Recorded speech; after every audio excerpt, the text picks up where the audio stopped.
Alẹ́dẹ̀dẹ̀ bami àti èmi ọmọ Adémiládé Elizabeth Lijoka. Mo mà ti tó wá ọmọ àrẹ̀lẹ́gùn uboyo weti ho jaro oka ọmọ agboro ìládòkun ọmọ Lijoka àbáwọn ọmọ sásálọ̀gá ògúnràkà lókun ó gbọ́wọ́ òkun lóbìnrin ọmọ gẹ́nẹ́gẹ́nẹ́ bí ìsúdẹ anáyàmá nábèsè ó kó mi dáńgbọ́rẹ́ sẹ́lé òkè lílá nẹ́yìn apèrè pé o ìnàmú kọ̀ọ̀kọ̀.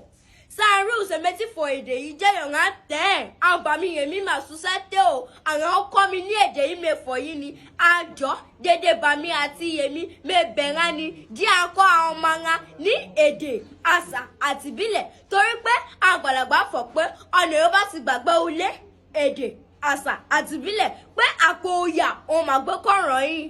Now, I'm using this opportunity to tell all parents that they should teach their children languages and cultures and traditions, and that wherever they are in the world, that they should never be put aside. Thank you.